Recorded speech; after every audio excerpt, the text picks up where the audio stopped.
अजीज़ तलबा और तालबात, Farooq foundation online school के ज़रिए यकसा नसाब के मुताबिक तालीम हासिल करें। अगर हमारी वीडियोस पसंद आएँ तो चैनल को सब्सक्राइब करें और दोस्तों के साथ शेयर करें और बेल आइकन को लाजमी दबाएं ताकि आइंदा आने वाली तालीमी वीडियोस आप हासिल कर सकें। अस्सलाम वालेकुम बच्चों, उम्मीद है आप सब खैरियत से होंगे। बच्चों, ऑनलाइन स्कूल से आप मुकम्मल तालीम हासिल करके बोर्ड का इम्तहान बराए जमात नहम और दहम बेहतर तौर पर पास कर सकते हैं। आप अपनी उम्र और तालीम के मुताबिक मज़ीद तालीम हासिल करें। वालिदैन से फ़ोन या कंप्यूटर पर हमारी वीडियोज़ के ज़रिए तालीम हासिल करने की दरख्वास्त करें। रोज़ाना 1 से 2 घंटे ऑनलाइन पढ़ाई करें और जब आप स्कूल जाएंगे तो आपको मज़ीद किसी मदद की ज़रूरत नहीं होगी। इस तरह पढ़ाई करके अपना वक्त और वालिदैन के अखराजात में बचत कर सकते हैं। ऑनलाइन स्कूल की कोई फ़ीस नहीं है, आप जूम पर भी क्लासेस का फ़ायदा उठा सकेंगे। हर मजमून की मुकम्मल तालीमी वीडियोज़ मौजूद हैं। In today's English grammar video, we are going to discuss the structure of the sentence. That what is the sentence structure? A sentence structure is the way its words are arranged. वो तरीका जहाँ से जिस तरीके से एक sentence के words arrange होते हैं वो उसका स्ट्रक्चर होता है। In English we have 4 main sentence structures: the simple sentence, compound sentence, complex sentence and the compound complex sentence. Each uses a specific combination of dependent clause to help make sure that our sentences are strong, informational and most importantly that they make sense. बेटा, English के अंदर जो sentence का structure होता है वो 4 types पे base करता है। First one is simple sentence, compound sentence, complex sentence and compound complex sentence. और हर सेंटेंस के अंदर 2 तरह के क्लॉज होते हैं, इंडिपेंडेंट एंड डिपेंडेंट क्लॉज, जो कि उस सेंटेंस के स्ट्रक्चर को स्ट्रॉन्ग बनाते हैं, इंफॉर्मेशनल बनाते हैं और इस काबिल बनाते हैं कि सेंटेंस जो है वो एक सेंस रखता हो, यानी कि हमें बात समझ आए। ठीक है। एग्जाम्पल्स ऑफ सेंटेंस स्ट्रक्चर्स, हम एग्जाम्पल देंगे चारों की टाइप्स की। फर्स्ट वन सिंपल सेंटेंस की एग्जाम्पल देख लेते हैं। द डॉग रैन, जो कुत्ता है वो दौड़ा। सेकंड है कंपाउंड सेंटेंस। कंपाउंड के अंदर 2 सिंपल सेंटेंस को जोड़ दिया जाता है, जैसा कि the dog ran and he ate popcorn. देखें, 2 सिंपल सेंटेंसेस को एंड के ज़रिए जोड़ दिया गया है, जिसको हम कंपाउंड सेंटेंस कहेंगे। नेक्स्ट वन है कॉम्प्लेक्स सेंटेंस। कॉम्प्लेक्स सेंटेंस के अंदर हम बात को थोड़ा पेचीदगी से बताते हैं। After the dog ran he ate popcorn. ठीक है। नेक्स्ट कंपाउंड कॉम्प्लेक्स सेंटेंस, इसके अंदर कंपाउंड स्ट्रक्चर भी होगा और कॉम्प्लेक्स स्ट्रक्चर भी होगा, जैसा कि after the dog ran he ate popcorn and he drank a big soda. Parts of sentence structure, कितने पार्ट्स होते हैं? First of all forms of sentence structure have clause होते हैं वो, जो कि 2 तरह के होते हैं, इंडिपेंडेंट और dependent. And some also have conjunction to help join 2 or more clauses or whole sentence. हाँ जी, क्लॉजेज होते हैं जो कि इंडिपेंडेंट भी हो सकते हैं और डिपेंडेंट भी, और इसके अलावा कंजंक्शंस होती हैं जो कि सेंटेंसेस को जोड़ने में मदद देती हैं। फर्स्ट वन हम डिस्कस करेंगे इंडिपेंडेंट क्लॉज को। Independent clauses are keys part of every sentence structure. An independent clause has a subject and a predicate and makes sense on its own as a complete sentence. हाँ जी, जो independent clause होता है बेटा, उसके पास 2 चीज़ें होती हैं। First one subject and second one predicate. ये दोनों चीज़ें जो हैं ये किसी भी स्ट्रक्चर की सेंस को कंप्लीट कर देती हैं। मतलब कि अगर कोई और चीज़ इसके साथ अटैच ना भी की जाए तो ये कंप्लीट सेंस देते हैं ये दोनों चीज़ें। ठीक है, इसलिए हम इसको इंडिपेंडेंट क्लॉज कहते हैं, यानी कि ये किसी के ऊपर डिपेंड नहीं करता। First for example, the dog ate brownies, the dog jumped high, she ate waffles, he went to the library. ये सारे इंडिपेंडेंट क्लॉजेज हैं और देखें सब के सब अपने कंप्लीट मीनिंग दे रहे हैं अपने आप में। So you can see that all of the clauses above are working sentence. What's more, all sentence have an independent clause. Second one बेटा डिपेंडेंट क्लॉज, जिसको हम सब ऑर्डिनेट क्लॉज भी कहते हैं। A dependent clause is a major part of 3 of the 4 sentence structure. हाँ जी, ये जो तीन तरह के स्ट्रक्चर्स होते हैं, तीन तरह के सेंटेंसेस हैं, इनका मेजर पार्ट होता है डिपेंडेंट क्लॉज, जबकि जो सिंपल सेंटेंस होते हैं वो इंडिपेंडेंट क्लॉज के ऊपर मुनहसर कर रहे होते हैं। It has a subject and a predicate, subject और प्रेडिकेट के अलावा, but it can't be a sentence, लेकिन वो सिर्फ उसको मिलाकर सेंटेंस नहीं बनता। It provides extra details about the independent clause and it doesn't make sense on its own like this. वो कह रहे हैं कि सिर्फ सब्जेक्ट और प्रेडिकेट जो है वो प्रॉपर मीनिंग नहीं दे रहे होते, इस वजह से साथ में उन्हें एक्स्ट्रा डिटेल्स लगानी पड़ती हैं जो कि इंडिपेंडेंट क्लॉज यानी कि सब्जेक्ट और प्रेडिकेट के साथ लगाते हैं, जिसकी वजह से वो क्या बन जाता है, डिपेंडेंट क्लॉज बन जाता है। और ये कहाँ पे बनता है, इन तीनों किस्म के सेंटेंसेस के अंदर बनता है। For example, after he went to the party, देखें यहाँ पर बात कंप्लीट नहीं हो रही, इसको लगाने के लिए हमें साथ में कुछ ना कुछ ऐड करना पड़ेगा। दो ही एट हॉट डॉग्स, इस यहाँ भी देखें ये इंडिपेंडेंट क्लॉज को रिप्रेजेंट कर रहा है कि साथ में हमें कोई ना कोई बात जो है ऐड करनी पड़ेगी जो कि उसको कंपाउंड कॉम्प्लेक्स या फिर कंपाउंड कॉम्प्लेक्स स्ट्रक्चर बना देगी, सेंटेंस बना देगी। Third one, while he was at the dance, लेकिन ये बात कंप्लीट नहीं हो रही, प्रॉपर मीनिंग नहीं दे रही, इस वजह से हमें क्या करना पड़ेगा, साथ में क्लॉज लगाना पड़ेगा। ठीक है, इस वजह से हम इसको क्या कहते हैं, डिपेंडेंट क्लॉज कहते हैं। If the dog eats chocolate then what happen, इसके लिए हमें कोई ना कोई साथ में चीज़ ऐड करनी पड़ेगी सब्जेक्ट और प्रेडिकेट के साथ। ठीक है, थर्ड वन है बेटा कंजंक्शन। ठीक है, a conjunction is a word in a sentence that connects other words, phrase and clause. Conjunction किसी भी सेंटेंस के अंदर वो हिस्सा होता है जो कि वर्ड्स को, फ्रेज को या फिर क्लॉज को आपस में ज्वाइन करता है। Conjunction are a big part of compound complex and compound complex sentences. Conjunction जो है वो कंपाउंड सेंटेंसेस, कॉम्प्लेक्स सेंटेंसेस और कंपाउंड कॉम्प्लेक्स सेंटेंसेस का एक मेजर हिस्सा होता है। The most common conjunction that you know is and. And जो है वो सबसे कॉमन कंजंक्शन के तौर पर यूज़ किया जाता है। दो सेंटेंसेस को मिलाना हो तो एंड जो है वो सबसे ज़्यादा इस्तेमाल होता है। Others are for, but, yet, or and so. ये भी कंजंक्शंस, ये सब वर्ड्स भी कंजंक्शन के तौर पर इस्तेमाल होते हैं। Conjunctions are important because they let us combine information but still keep ideas separate so that they are easy to understand. ये क्या करता है, ये हमें इंफॉर्मेशन कंबाइन करने में हेल्प करता है और हमें प्रॉपर तरीके से आइडिया जो कि सेंटेंस के ज़रिए बताया जा रहा होता है उसको अंडरस्टैंड करने में हेल्प कर रहा होता है। फॉर एग्जांपल, यहाँ पर दो तरह के सेंटेंस दिए गए हैं, देखते हैं। फर्स्ट वन है the girl ran to the ice cream truck then she ate ice cream.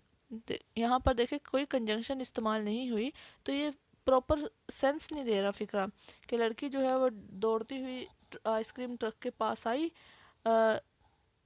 तब आइसक्रीम खाने लगी। ये इनकरेक्ट सेंटेंस है। और करेक्ट सेंटेंस कब होगा, जब हम दरमियान में उसके कंजंक्शन यूज़ करेंगे। The girl ran to the ice cream truck and then she ate the ice cream, ये प्रॉपर सेंस दे रहा है। So you can see that we need a conjunction for a sentence to be clear. हमें किसी भी sentence को clear करने के लिए कंजंक्शन इस्तेमाल करना पड़ती है। It is important to note that the word then is not a conjunction, it's an adverb. हाँ जी, ये आपकी इम्पोर्टेंट इन्फॉर्मेशन आ गई है कि देन जो है वो कंजंक्शन नहीं है बल्कि एडवर्ब के तौर पर यूज़ किया जाता है। ठीक है, नेक्स्ट है बेटा टाइप्स ऑफ सेंटेंस स्ट्रक्चर, कि जो टाइप्स हैं मतलब कि सेंटेंस स्ट्रक्चर कैसी होंगी उनकी। देख लें यहाँ पे फर्स्ट ऑफ ऑल सिंपल दिया हुआ है। सिंपल के अंदर इंडिपेंडेंट क्लॉज होता है एक, फिर उसके बाद डिपेंडेंट क्लॉज नहीं होता और कंजंक्शन कभी होती है कभी नहीं होती। ठीक है, कंपाउंड के अंदर इंडिपेंडेंट क्लॉज दो या दो से ज़्यादा होते हैं, डिपेंडेंट क्लॉज नहीं होता और कंजंक्शन हमेशा इस्तेमाल होती है। कॉम्प्लेक्स के अंदर एक या एक से ज़्यादा इंडिपेंडेंट क्लॉज इस्तेमाल होता है, डिपेंडेंट क्लॉज भी एक या एक से ज़्यादा इस्तेमाल होता है और आम तौर पर अमूमन जो है वो कंजंक्शन भी इस्तेमाल होती है। कंपाउंड कॉम्प्लेक्स स्ट्रक्चर के अंदर दो या दो से ज़्यादा इंडिपेंडेंट क्लॉज, एक या एक से ज़्यादा डिपेंडेंट क्लॉज और कंजंक्शन हमेशा इस्तेमाल होती है। ये आप इस टेबल को अगर याद करेंगे तो आपको बहुत इजीली स्ट्रक्चर जो है सेंटेंस का समझ आ जाएगा।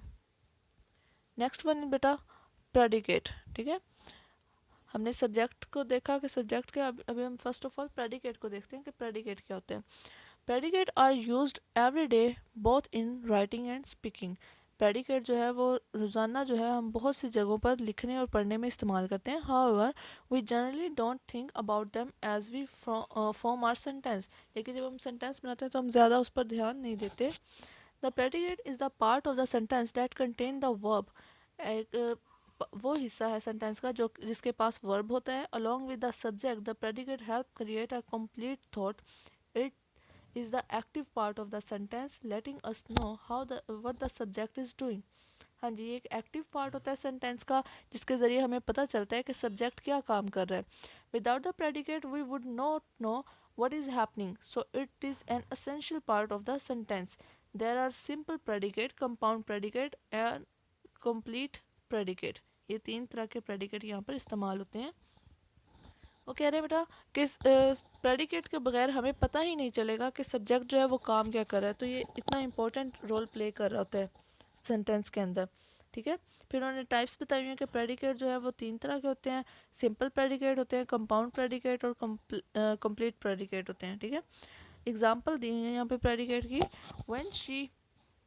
when she got home, Amy found her toys scattered across the room। The predicate start with the verb found। हाँ जी, found से लेकर और लास्ट तक जो है वो predicate जाएगा। ठीक है, और फर्स्ट वाला जो होगा ये नेम वगैरह जो होते हैं ये सब्जेक्ट को रिप्रेजेंट करते हैं। My mom enjoys cooking and feeding us our favourite foods. तो देखें यहाँ पे जो फर्स्ट पार्ट होता है सब्जेक्ट जो होता है वो सब्जेक्ट है, और उसके बाद जहाँ से वर्ब स्टार्ट होता है वर्ब से लेकर लास्ट तक जो पार्ट होता है वो सारे का सारा प्रेडिकेट होता है। इसी तरह नीचे वाले सेंटेंसेस में भी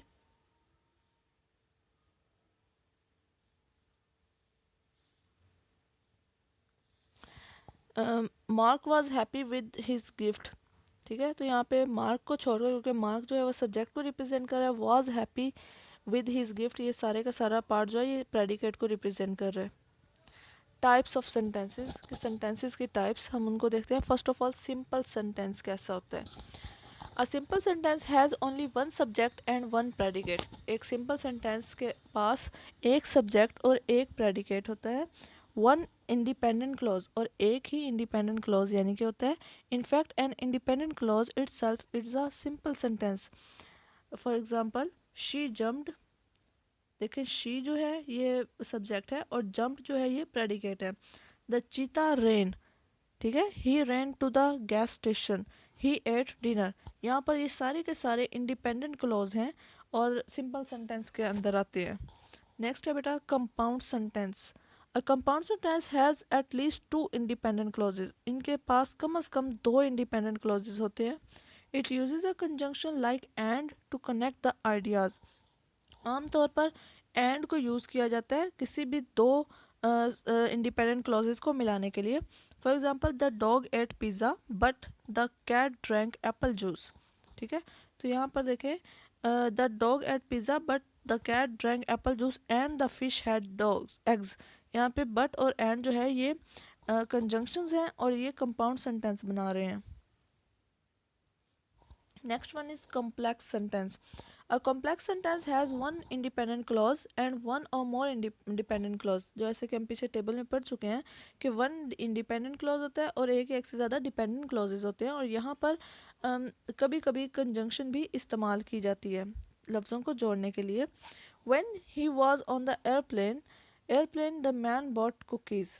ठीक है, और नीचे वाले में देखें यहाँ पर but not brownies, तो उसको मिलाकर मज़ीद कॉम्प्लेक्स बना दिया गया सेंटेंस को।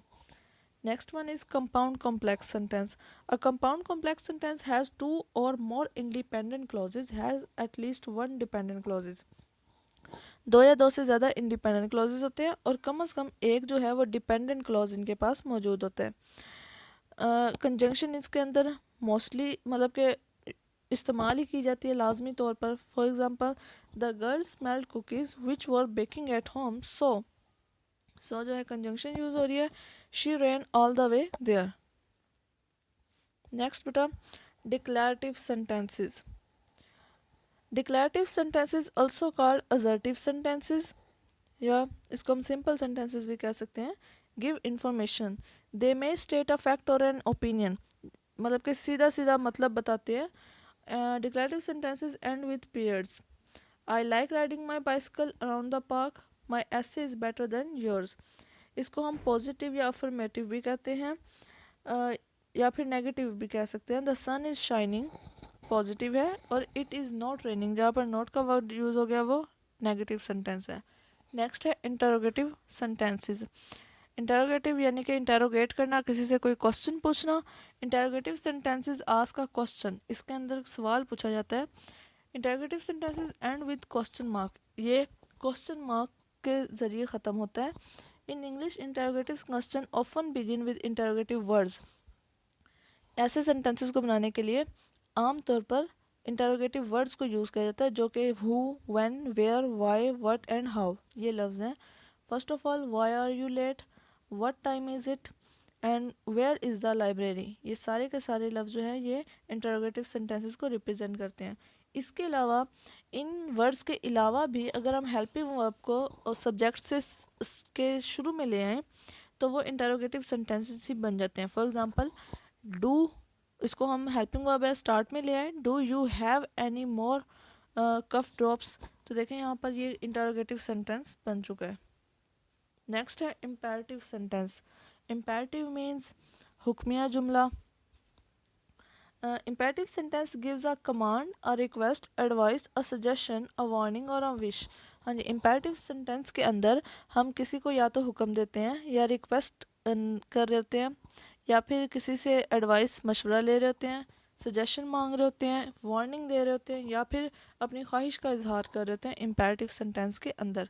फॉर एग्ज़ाम्पल, बी क्वाइट, खामोश रहो. देखें ये पे हुक्मिया जुमला है, कमांड दी जा रही है.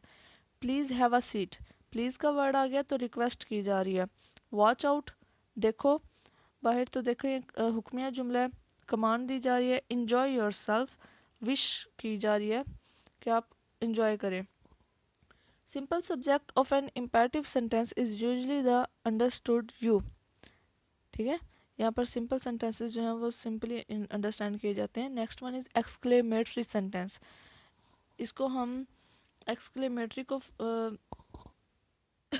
एक्सक्लेमेटरी सेंटेंस एक्सक्लेम और शो ग्रेट इमोशंस, इसके अंदर इमोशंस की बात की जाती है. It and with exclamation mark. Exclamation mark, इस तरह के मार्क के ज़रिए ये फिक्रा जो है ये ख़त्म होता है. वाओ, एक्सक्लेमेशन मार्क है और ये exclamatory sentence. That magic trick was amazing. देखिए लास्ट में क्या आ रहा है, एक्सक्लेमेशन मार्क आ रहा है. ठीक है, exclamatory sentence can be begin with question words. Question words के ज़रिए जैसे कि व्हाट, व्हाई, व्हेन, इनके ज़रिए भी स्टार्ट हो सकते हैं. What wonderful weather we are having today, तो लास्ट पे क्या आ रहा है, एक्सक्लेमेशन मार्क आ रहा है. बेटा यहाँ तक हमारा ग्रामर पोर्शन कंप्लीट हुआ जो कि हम सेंटेंस के रिलेटेड कर रहे थे. अब हम आते हैं कॉम्प्रीहेंशन पे. Today we are going to discuss the comprehension passage number 2. On a hot summer day, a fox felt very thirsty.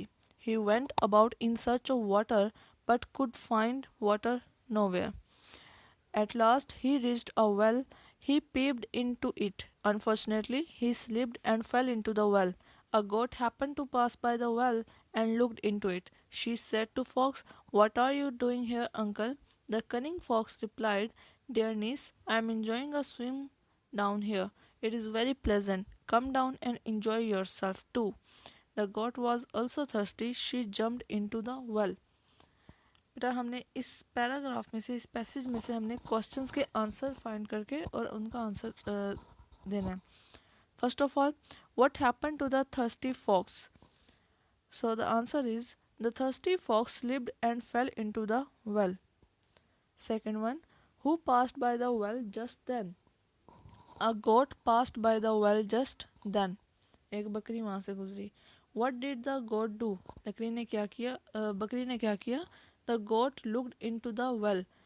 बकरी ने उसके कुएं के अंदर देखा. Fourth one, what did the goat say to the fox? बकरी ने लोमड़ी को क्या कहा? The goat said to the fox, what are you doing here uncle? Uncle आप यहाँ पे क्या कर रहे हैं? Fifth one, what did the fox say in reply? लोमड़ी ने बदले में या जवाब में क्या कहा? The fox said in reply, I am enjoying a swim as it is very pleasant down here. मैं यहाँ पर स्विमिंग एंजॉय कर रहा हूँ और नीचे बहुत मज़ा आ रहा है. 6-1. Why did the goat jump into the well? बकरी ने उसमें कुएं में क्यों छलांग लगाई? The goat jumped into the well as she was taken in by the cunning fox. क्योंकि वो चालाक लोमड़ी की बातों में आ गई थी. Story writing. Today we are going to discuss the story number 2, kindness of the Holy Prophet sallallahu alaihi wasallam. The Prophet Muhammad sallallahu alaihi wasallam taught love, kindness, and compassion to his people, and was seen to be the most loving, kind, and compassionate of all of them. The Quran mentions his kind and gentle behavior in these words: O Messenger of Allah, it is a great mercy of God that you are gentle and kind towards them. You have been harsh and hard hearted, they would all have broken away from you. There are many instances that show his kindness and gentleness, especially to the weak and the poor. Anas, who was his helper, said, I served Allah's messenger for 10 years and he never said to me, Shame, or why did you do such thing, or why did you not do such thing. हज़रत मोहम्मद सल्लल्लाहु अलैहि वसल्लम बहुत ही नहायत मेहरबान और बहुत ही ज़्यादा नफीस और ख़ूबसूरत शख्सियत के मालिक थे. कुरान पाक उनकी जेंटल बिहेवियर यानी कि उनकी खसूसियात को बयान करते हुए या आला अखलाक को बयान करते हुए मुख्तलिफ़ अल्फाज लिखे हैं. बहुत से ऐसे वाक़यात हैं जो कि उनकी नरम दिली को ज़ाहिर करते हैं, जैसा कि हज़रत अनस रज़ियल्लाहु ताला अन्हु जो कि उनके साथी थे या उनके हेल्पर थे, उनके साथ रहे.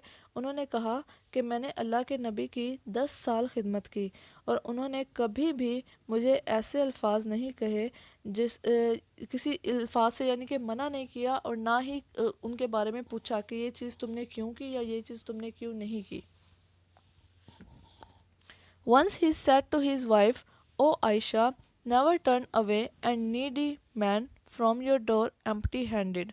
O Aisha, love the poor, bring them near to you, and God will bring you near to him on the day of resurrection. He also went much further, not on to say, Seek me among your weak ones, for you are given provision, or you are given help only by reason of the presence of your weak ones. God Almighty is kind, and the Prophet imitated Allah's example in its perfection by showing kindness to his servants and all creatures without any regard for their beliefs, color, or nationality. The Prophet said, God is kind and likes kindness in all things.